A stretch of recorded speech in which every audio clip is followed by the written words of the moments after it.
Olá pessoal, vamos à nossa primeira aula do curso de Introdução à Álgebra Linear. Meu nome é Alberto Arrache, eu serei professor de vocês desta disciplina. Na aula de hoje a gente vai falar sobre o plano de ensino da nossa disciplina, né? O que aguarda vocês em relação à matéria, aos exames, listas de exercício e etc, né? Bibliografia. Bom, o meu e-mail, deixa eu colocar aqui em tela cheia. Qualquer dúvida que vocês tiverem, vocês podem entrar em contato pelo e-mail amforrache@gmail.com. Ok, então vamos lá, né? Antes de a gente começar o curso propriamente dito, eu vou aqui detalhar a vocês como é que vai ser o curso, né? A ementa, bibliografia e plano de ensino. Eu recomendo que vocês leiam com atenção o plano de ensino que já está no Moodle. Leiam com atenção, o que eu vou falar aqui está bem resumido lá, está com todos os detalhes, tá certo? Então o curso vai ter 3 módulos. O primeiro módulo eu vou falar sobre espaços vetoriais. O segundo módulo eu vou falar sobre transformações lineares. E o terceiro módulo eu vou falar sobre diagonalização de operadores e espaços com produto interno. Bom, para cada módulo a gente vai fazer uma prova, um exame, né?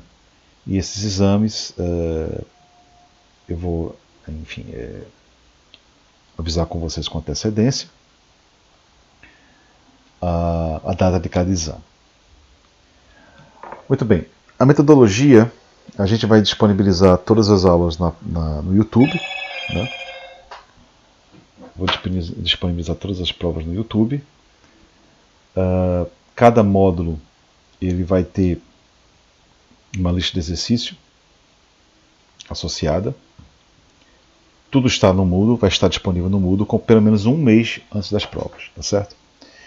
Bom, eu vou fixar um horário fixo a ser definido com a turma, onde a gente vai poder conversar, tirar dúvidas, responder, enfim, algumas questões da lista, caso vocês precisem, em relação às questões das listas, etc. Essa atividade a gente vai fazer no Zoom. Aqui eu escrevi Zoom, mas na verdade vai ser no Teams, que é mais fácil a gente interagir no Teams do que no Zoom. E a frequência a gente vai aferir por meio das avaliações. Enfim, exercícios, participação nas nossas interações no Teams e etc. Tá certo? Bom, nas avaliações é importante a gente lembrar o seguinte, né? Cada aluno ele vai receber as questões no dia e horário da avaliação pelo e-mail que cadastrará junto ao professor. Esse e-mail são os e-mails que eu já tenho disponível de vocês no Moodle. Tá certo? Naqueles e-mails ali, vocês vão receber a prova no dia e horário da avaliação. Tá certo? O horário da avaliação será sempre o horário da disciplina. Né? 75% das questões de cada exame serão retiradas da lista de exercícios associados a este. Então, em relação à primeira prova, por exemplo, a gente já tem a lista 1, que já está no Moodle. Então, 75% das questões da primeira prova eu vou tirar da lista 1 de exercício. Certo? E assim por diante em relação à prova 2 e à prova 3. Devido à situação excepcional, né, com relação à pandemia, né, e toda a consequência que isso traz para a gente, a prova vai ser de 4 horas. Né? Então vocês vão ter que escanear ou tirar uma foto dessa prova e me mandar por e-mail. E o e-mail que vocês vão enviar é este e-mail aqui, alineaunb@gmail.com. E, obviamente, que a realização dos exames deve ser totalmente individual. E o critério da avaliação vai ser simplesmente uma média aritmética dessas 3 avaliações, tá certo? Ok, a bibliografia. Eu vou utilizar essencialmente 3 livros, que é o livro do Calioli, Álgebra Linear Aplicações, o livro do Antônio de Andrade, que é Introdução à Álgebra Linear, e o livro do José Boldrini, Álgebra Linear. Esses 3 livros serão usados, inclusive, nas listas de exercícios. As listas de exercícios serão baseadas nesses 3 livros. Tá certo? Todas as listas de exercícios serão baseadas nos exercícios que esses 3 livros propõem aos seus leitores. Tá certo? Tem o livro do Reginaldo Santos, que é um livro que eu recomendo que vocês, o aluno interessado, leia. Também tenha como material de suporte esse livro, mas eu não vou utilizar nas listas de exercício o livro do Reginaldo. O aluno interessado pode consultar também esse excelente livro aqui do Reginaldo Santos, tá certo? Bom, uma coisa importante antes da gente começar a nossa aula propriamente dita é em relação a pré-requisitos. Eu vou assumir que vocês tenham familiaridade com assuntos que a gente viu no ensino médio, que são sistemas lineares, o que são sistemas lineares, né? Resolução desses sistemas lineares, principalmente pelo método de escalonamento. Antes disso, operações básicas, né, com matrizes, como é que você soma matriz, multiplica matriz, como multiplica matrizes, né? Operações básicas com matrizes, essencialmente. Conceito básico de determinante, como é que você tira determinante de matriz 2x2, 3x3, regra de Cramer.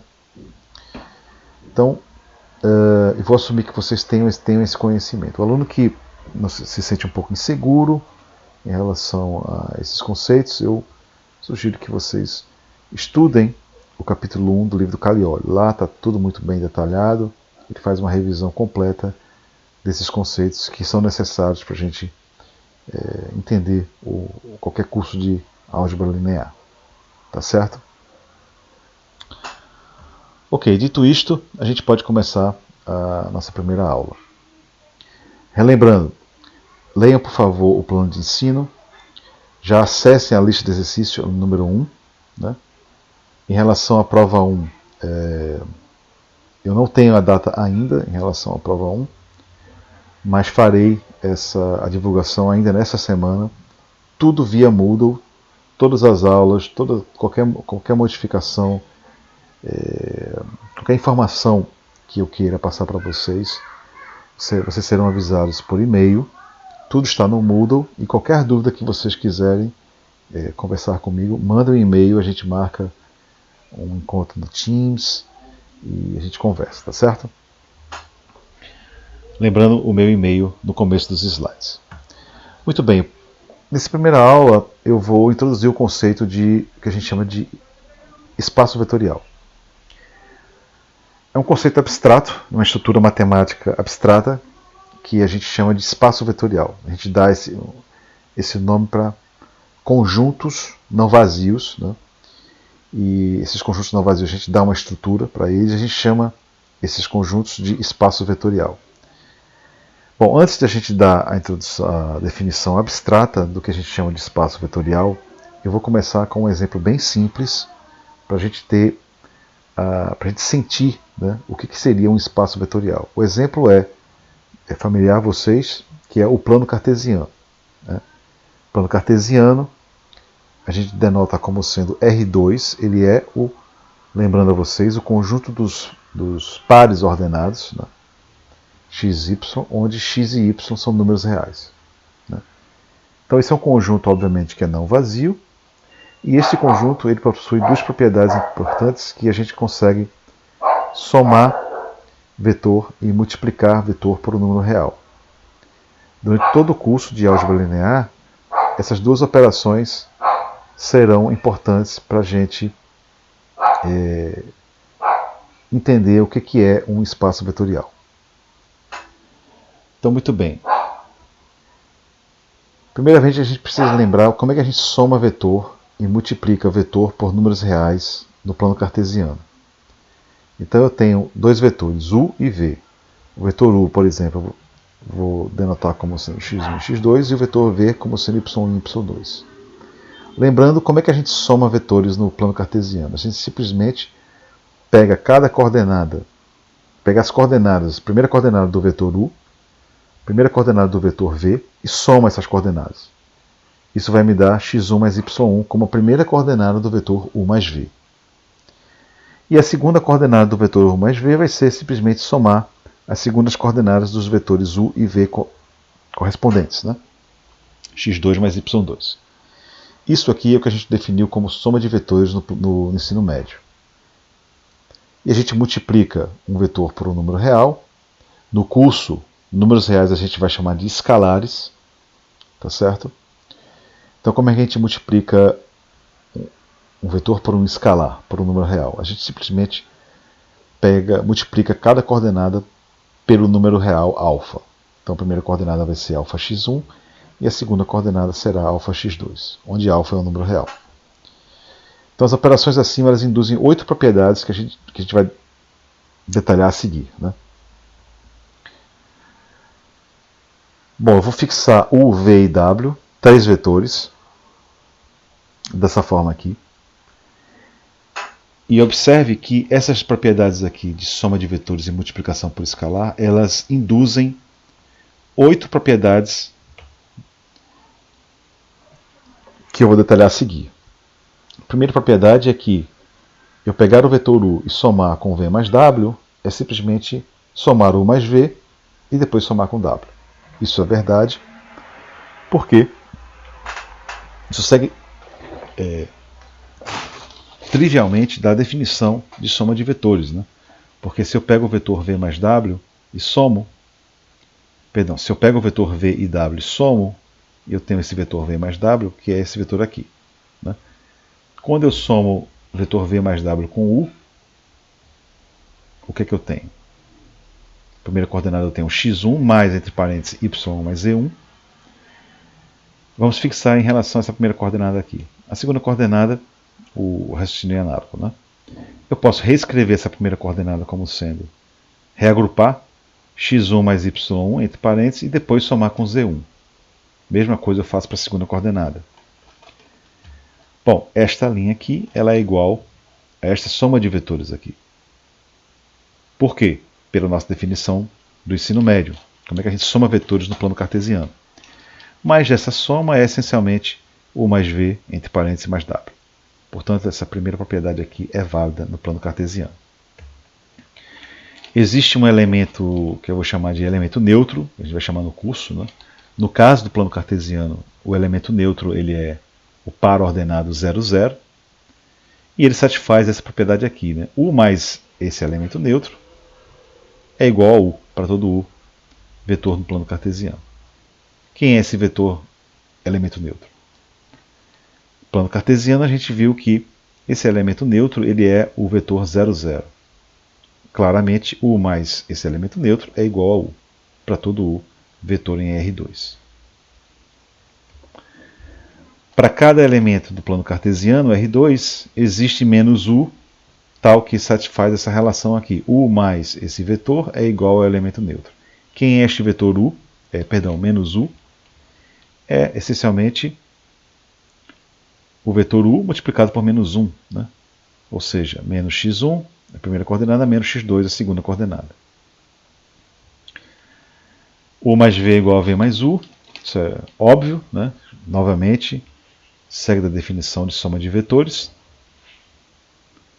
Nada a fazer aqui. A quarta propriedade é que alfa multiplicado pelo vetor beta-u é igual a alfa-beta multiplicado pelo vetor u, onde alfa e beta são números reais e u é um vetor fixo. Né? Isso acontece por quê? Porque o vetor beta vezes u, né, ele é esse vetor aqui, né, primeira coordenada beta x1 e segunda coordenada beta x2. Quando eu multiplico esse vetor por alfa, eu posso tirar a beta para fora. E essa linha aqui é o vetor alfa-beta multiplicado por u. Portanto, essa propriedade aqui também é válida. A outra propriedade é que quando eu somo o escalar alfa mais beta e multiplico por u, eu posso dizer que isso aqui é igual a alfa u mais beta u. Para todo alfa e beta número real e u vetor em R2. Novamente aqui segue da definição de multiplicação por escalar e soma de vetores que a gente viu no ensino médio. Nada a fazer. Né? Outra propriedade é que quando eu multiplico alfa pelo vetor u mais v, eu posso distribuir isso da seguinte forma, alfa u mais alfa v. novamente, isso segue da definição de soma de vetores e multiplicação por escalar que a gente viu no ensino médio. Né? Nada a fazer aqui também. Tranquilo? Bom, e a última propriedade é que quando você multiplica o número 1 vezes o vetor u, esse vetor é igual ao vetor u. Né? Isso é claro, né? Porque 1 vezes u é igual a 1 vezes o vetor x1,x2. Quando você multiplica aí 1 vezes qualquer número, essa operação é igual, 1 vezes x1 é igual a x1, e 1 vezes x2 é igual a x2. Logo, 1 vezes u é igual a u. Bom, esse exemplo ele foi para ilustrar para vocês que o plano cartesiano ele tem duas operações, ele admite duas operações, que é a soma de vetores e multiplicação por escalar, e essas operações elas induzem 8 propriedades que caracterizam esse plano cartesiano com o que a gente chama de plano de espaço vetorial. Então o plano cartesiano ele vai ser um exemplo de espaço vetorial. Então a partir de agora a gente vai definir o que a gente chama de espaço vetorial de forma abstrata.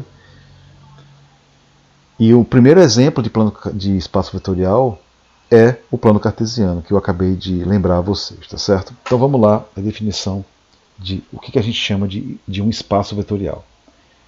Bom, o espaço vetorial sobre R ele é um conjunto não vazio, V, equipado com duas operações. Uma operação de adição de vetores, eu esqueci de colocar aqui vetor, né? Adição de vetores, e multiplicação por escalar. Escalar são números reais para a gente. Então, com essas duas operações, para um certo conjunto V não vazio ser espaço vetorial, ele tem que admitir duas operações, que é soma de vetores e multiplicação por escalar, e essas operações devem satisfazer 8 propriedades, que são aquelas que a gente viu que o plano cartesiano tem. Né? São essas 8 propriedades aqui. Então, claramente então, que essas operações o plano cartesiano tem. A gente viu isso nos primeiros slides. Tá certo? Então, repetindo aqui, o que é um espaço vetorial? Ele é uma coleção de objetos que a gente chama de vetores. Ele é um conjunto cujos elementos desse conjunto a gente chama de vetores. Esses elementos podem ser somados um ao outro e multiplicados por números que a gente chama de escalares. E essas duas operações devem satisfazer aquelas 8 propriedades que a gente relembrou que o plano cartesiano tem. Em minutos a gente vai ver exemplos de espaços vetoriais que não é o plano cartesiano. Na verdade, o objetivo aqui, nosso primeiro objetivo aqui, nesse primeiro módulo do curso, é a gente estudar conjuntos, outros conjuntos, outros exemplos de espaços vetoriais que não é o plano cartesiano. Bom, antes de a gente falar dos exemplos, o primeiro resultado que a gente tem em mente, o primeiro resultado que sai da definição, como consequência da definição, é que dado um espaço vetorial, existe um único vetor nulo, que a gente escreve como assim, zero em negrito, que a gente chama de elemento neutro. Esse elemento neutro, ele vai ser o vetor, né, que realiza essa propriedade aqui. Esse zero em negrito a gente chama de elemento neutro. Então, dado um espaço vetorial, esse cara é único. Existe um único vetor nulo, que a gente chama de elemento neutro. Cada vetor admite um único vetor simétrico, menos u, que a gente denota como sendo menos u. Lembra que esse menos u ele vai satisfazer essa propriedade aqui, né?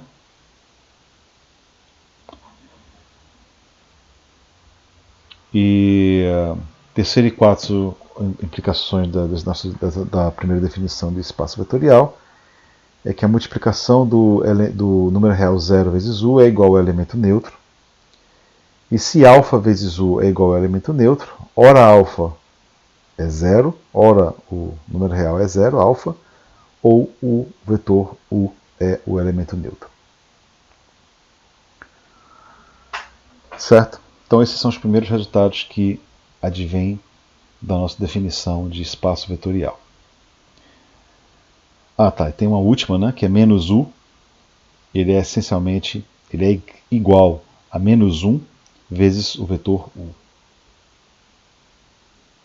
Certo? Bom, vamos aos nossos primeiros exemplos. São 4 exemplos que vocês têm que ter sempre em mente, não somente no curso de álgebra linear, mas em toda a trajetória de vocês na universidade. São típicos exemplos de espaços vetoriais que vocês sempre têm que ter em mente. Primeiro exemplo. Vamos ao nosso primeiro exemplo. O primeiro exemplo é o seguinte: vou chamar de Rn, que é o conjunto de listas de números reais, x1, x2, 3 pontinhos, xn, onde xi é um número real, ou seja, são listas ordenadas de números reais, onde n ele é um número natural fixo. Pode ser n igual a 1, pode ser n igual a 2, pode ser n igual a 3, n igual a 4, etc. Observe que para n igual a 2 a gente tem o plano cartesiano. Né? Para n igual a 1 é o conjunto dos números reais. Para n igual a 3, 4, 5, 6, etc., são outros exemplos, né? Outros conjuntos onde a gente só está aumentando o número de coordenadas do R1, no caso do R, R2, plano cartesiano, R3, etc. Então a gente está aumentando o número de coordenadas. Esse conjunto Rn, a gente vai equipar esse conjunto com 2 operações. São as mesmas operações que a gente viu no plano cartesiano. Como é que eu somo vetores em Rn? Eu simplesmente pego cada coordenada do vetor u e v. Por exemplo, x1 é a primeira coordenada do u, y1 é a primeira coordenada do vetor v. E aí, minha primeira coordenada do vetor u mais v é simplesmente eu somar x1 mais y1. Faço isso para a segunda coordenada do vetor u e vetor v. Então, a segunda coordenada é x2, a segunda coordenada do vetor v é y2. Então, a minha segunda coordenada do vetor u mais v vai ser x1 mais y2. Faço isso para todas as coordenadas. A última coordenada vai ser xn mais y de n. E eu multiplico o vetor u pelo escalar alfa. Eu simplesmente multiplico cada coordenada pelo número alfa. Certo? Repare que aqui, como eu já havia falado, quando n é igual a 2, a gente está no plano cartesiano. Então o que a gente está fazendo aqui? Eu simplesmente estou mantendo o mesmo mecanismo de soma de vetores e multiplicação por escalar que a gente viu no plano cartesiano, mas eu estou adicionando coordenadas às minhas listas de números. Né? No caso do n igual a 2, no plano cartesiano eu tinha um par de números, né? x1 e x2. Aqui eu tenho x1, x2, x3, etc. até xn. Mas a mecânica de você somar vetor e multiplicar por escalar continua a mesma, que a gente viu isso no ensino médio. Então a afirmação é que o Rn, equipado com essas 2 operações acima, ele é um espaço vetorial. Certo? Bom, para ver isso, imite o meu argumento, feito no caso do plano cartesiano n igual a 2, e faça para n igual a 3, n igual a 4, e se convença que isso vale genericamente para qualquer n número natural. O argumento é essencialmente igual ao que a gente viu no plano cartesiano. E por quê? Porque eu estou mantendo a mesma mecânica de soma de vetores e multiplicação por números reais, por escalares. Eu simplesmente estou aumentando o número de coordenadas de um meu vetor. Logo, o mesmo argumento que eu fiz para n igual a 2 vai valer para qualquer n. Faça isso em casa, sozinho, se convença de que isso vale. Tá certo? Na próxima aula eu vou dar outros exemplos de espaços vetoriais para a gente entender com mais profundidade esse conceito importante, que é o que a gente chama de espaço vetorial. Tá certo? Muito bem, pessoal, eu vou parar por aqui e a gente continua na próxima aula. Um abraço.